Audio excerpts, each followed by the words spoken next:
So I've been noticing a lot of time when I don't cover a state of the game or any news or like PTSD info and stuff like that, I get so many questions on the stream, like what is my opinion, what do I think about it, and yeah, even on a YouTube comment. So I thought I would start to cover most of that in just like a quick video to just go through everything, talk about my opinion, since that seems like something you guys actually want to hear. And yeah, if you do want to have more videos like this, make sure to just give the video a like or comment so I actually know. So yesterday they did have a state of the game. They talked about quite a lot of stuff, and yeah, so I thought I would just go through the recap here from Reddit. And I'm not sure like if I would do this type of videos, like what format I should do it. I'm just gonna read through the Reddit thread now. I will have a link in the description for that. But anyway, let's just go through it. So apparel event, as announced last time, the apparel event is coming to an end. So get the remaining caches before it's over. That's something I need to actually do. So that's good, because I have a lot of keys, but I haven't opened them. And yeah, the Black Tusk uniform, for example, can no longer be obtained after the 2nd May. So that's something I need to actually do, but I always forget it. So yeah, hopefully I reminded you guys about it. So yeah, you can't get invasion apparel keys from projects or drops. Maintenance today, I think. 25th today, right? Yes. And that's actually right now when I'm recording. I wanted to do the PV build videos, but yeah, I can't get into the game, so I thought I would do this. So yeah, the PTS, and yeah, they are on phase 1, but phase 2 is coming soon, as you can see here. As I said earlier, I think they said that PTS will have 3 phases, and still, even though I've been tweeting and tried to talk about this a lot, but the next patch is most likely 2 to 4 weeks away. If it's anything earlier than 2 weeks, I will be super surprised though. So PTS phase 2. So gear score drop changes. They changed the way how the gear score of endgame is calculated. Before you could get items that are lower than your current gear score, but with the new system, you get items that are at your current average gear score and higher, which is really good to hear. They also rebalanced how you acquire these items and the speed of it. So if you have a character on PTS that it's not gear score 500, yeah, they want you to test it. Once you hit 500, all high-end drops you will see will be on gear score 500. So nothing below 500 like 498 and all that crap. So that's really good to see, because I know a lot of people in the community or players were really annoyed by that, and yeah, me as well. So it's good to see that they actually changed stuff to the feedback, right? Yeah, recalibration changes, they changed that system, which seems pretty nice, but I'm not sure what I think about this, to be honest. So new changes to recalibration. Previously, recalibration, a high-end item with a superior could cause your gear score to lower, because high gear always allows for more stats, but at lower level. For example, a 10% buff to assault rifle damage on a superior piece, like a purple piece of gear, could drop to only a 6% buff when placed on a high-end item. This won't happen anymore. So now actually taking a stat from a purple will be worth it, right? Because they roll less attributes, which means higher, so you could recalibrate it that way. So, and if you're looking for high recal gear types, Alps is really good for that. Now each item has 100% recalibration score, and the chance of you hitting that budget cap is a lot lower. Basically, when you move an attribute with the new recalibration, you retain what you see on the source item. That also means that you can't recalibrate a gear score 500 item to go above 500. So yeah, that's good as well. On PTS, you can get crafting material caches that should help you to test the system. Currently in PTS, Dark Zone gear can still reach gear score 515 and recalibration score of 100. So I guess that's why a lot of people are confused, because 515 is supposed to come from Dark Zone and the raids, and I also think they said that there will be other ways to get it as well, right? Just in the PV world, but I guess we come to that later. So high-end mods versus blue mods, the generic mods. I should have a video on that soon. As I said yesterday, that's something my editor is working on. I will finish the script today or just after this video, but that should be up soon. But in general, better quality mods have more power and also more stats, but the stats budget is also more spread out.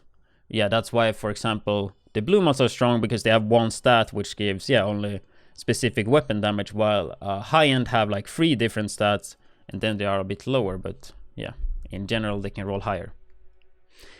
In general, players should go for high-end mods and then enhance them with maybe purple mods that provide very specific stats. The reason why blue and purple mods have higher numbers than high-ends is that lower quality item invest the entire budget into one stat, while the high-end items distribute the budget over 3 stats. Yeah, exactly what I said. Blue and purple skill mods will now also be craftable, but blue and purple mods will not be craftable at 500 gear score. And they added a new blueprint vendor. You can buy blueprints from this NPC. The crafting NPC, she has been promoted to be a vendor where you can buy these blueprints. The blueprints from other vendors, as well as the weekly vendor, has been moved to Inaya.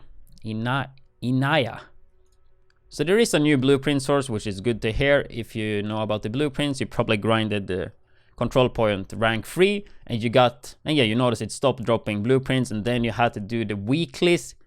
Then you have to do the weekly project, so you get one random blueprint every week, which is really bad. But of course, they noticed the feedback and now they're doing changes to it. So yeah, when you no longer get blueprints from finishing a control point, you have all the blueprints that were assigned to that source. Exactly.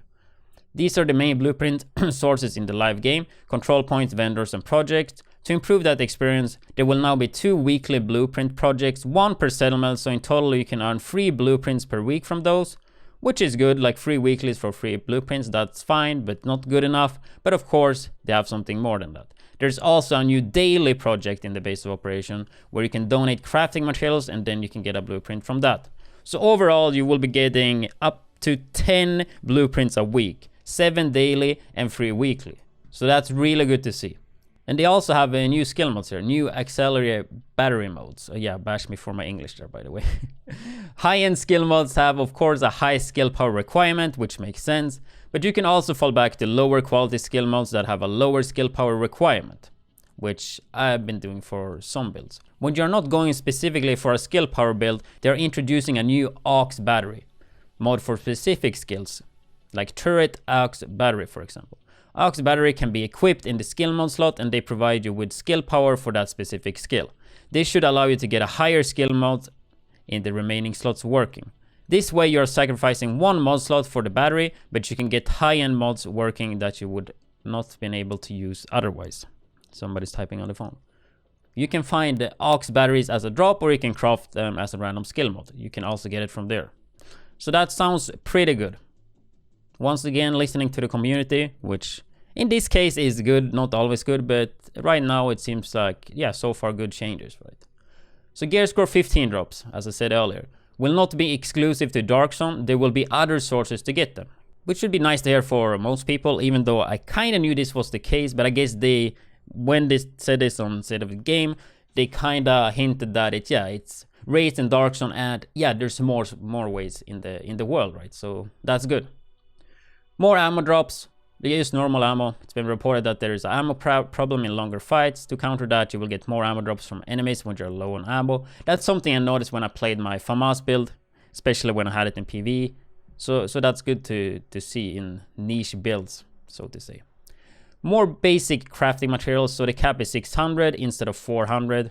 I would like to see this up to like 1000, but yeah, I understand why they have a cap. At least it's a bit higher now. That probably will get higher over time. So the hardwire gear set, the one you craft and you have to unlock, as of now the gear score ranges from 450 to 500. So they increased that to 480 to 500. Just so you have a higher chance to get 500 gear score, because if you craft one, you could get between 450 and 500, and yeah, obviously you want to have 500, so they're reducing some more RNG to make it higher gear score. So yeah, that's really good. Long game loading times. I think this patch today should fix that on PC, which is really annoying, but yeah, that's good to see. But anyway, that's all that they talked about yesterday on State of the Game. I know this video is a little bit late. I usually want to do it after State of the Game, but most of the time I can't do that because I'm streaming at that time. Yesterday I could have done that, but I was working on build videos. So yeah, I mean, is it still worth for me to upload this like 12 hours later or a day after? Like, let me guys know in the comments. Like, as soon as there's something worth to cover, I think I want to do that just to like talk about it a bit myself. But yeah, today was mainly new info, but yeah, I thought it was worth a video. But anyway, I will have a AR PV build out today, and it's actually really good. Similar to the one yesterday, but obviously for PV. But anyway, that's it for this video. If you guys are interested in more Division 2 videos, then make sure to hit the subscribe button. And see you in the next one.